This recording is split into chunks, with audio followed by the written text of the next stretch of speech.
Hey, y'all, picture this. It's a crisp morning at Chicago's O'Hare Airport, and two sisters, Lena and Zoe Carter, are practically buzzing with excitement, settling into their first-class seats on Horizon Airlines Flight 392 to San Francisco.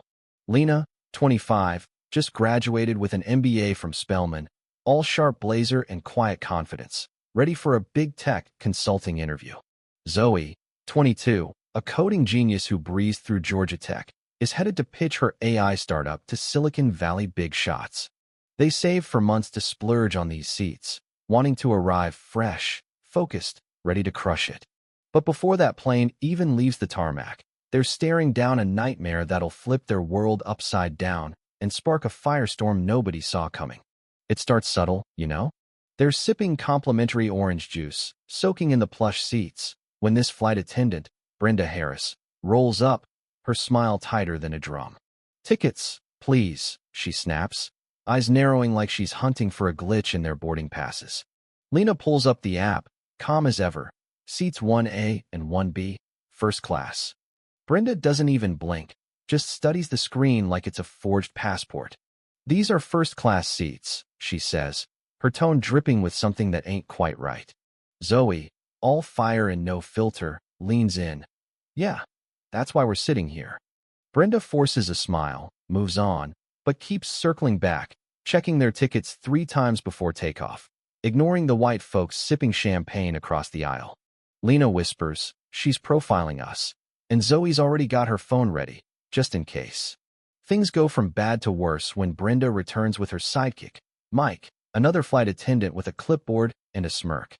"Ladies," Brenda says, loud enough for the whole cabin to hear, "we've had complaints you're being disruptive." Lena's jaw tightens, but she stays cool. "Disruptive?" "I've been reading my notes," and Zoe's got her headphones on. Truth is, they hadn't said a word since boarding, just vibing, prepping for their big day.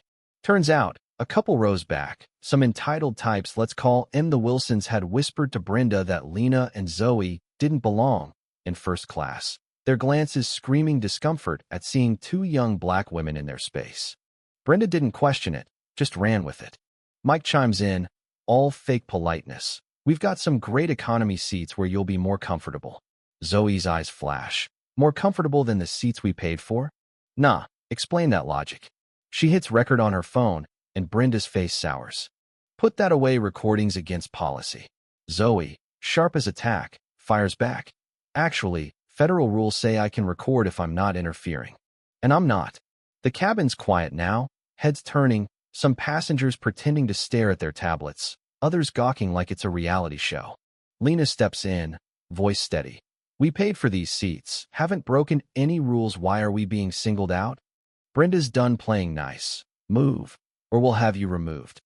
Next thing they know, the captain, Paul Grayson, storms in with an air marshal, all serious vibes. "Ladies, crew instructions aren't optional," he barks. Lena, drawing on her undergrad law classes, holds her ground. "We're not ignoring safety rules, we're just asking why we're being targeted." Zoe pans her phone across the cabin, catching the sea of mostly white faces in first class, the only black passengers being them. The captain's not having it. "Move to economy, or you're off the plane."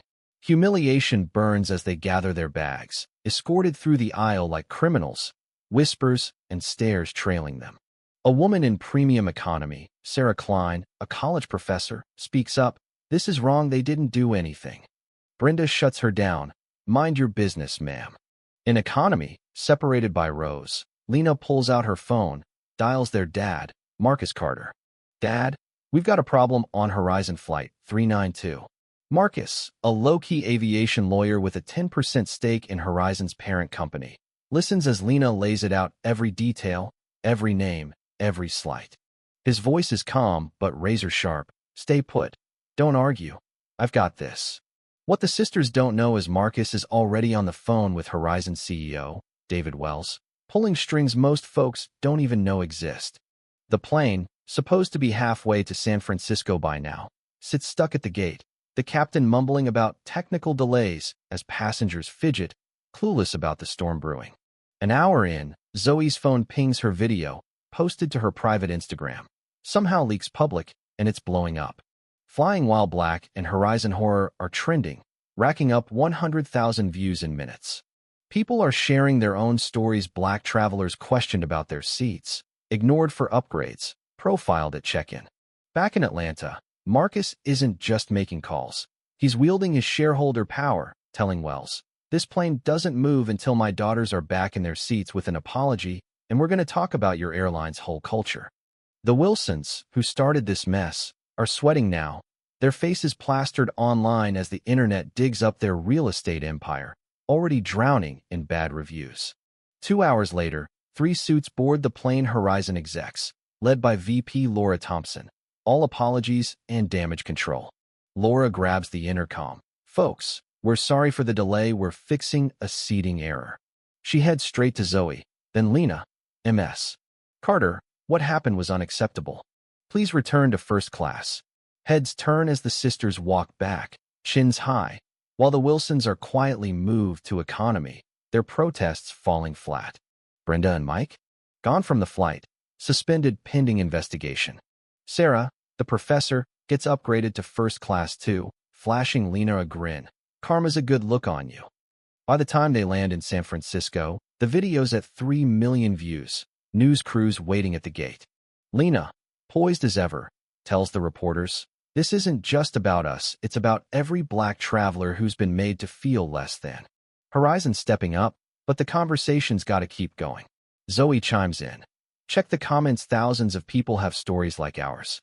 This is a pattern, and it's time for change." Their dad texts, "Stay focused, this ain't about revenge, it's about accountability."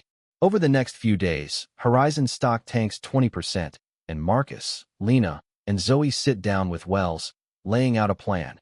A bias tracking app Zoe designs, mandatory in-person training Lena crafts, and 2 new board seats for diversity oversight. They don't just want apologies, they want systems that hold people accountable. 6 months later, Horizon's a different beast. Zoe's app flags bias in real time, showing Black passengers are 5 times more likely to have their seats questioned. Lena's training has flight attendants role-playing real scenarios, with promotions tied to fairness metrics. Other airlines, spooked by the boycott, start copying Horizon's playbook. Lena and Zoe take jobs with the airline, not for the paycheck, but to keep pushing change from the inside, even if some call it selling out. At a big launch event for Horizon's equity program, a new hire, Tasha, a Black single mom, pulls them aside.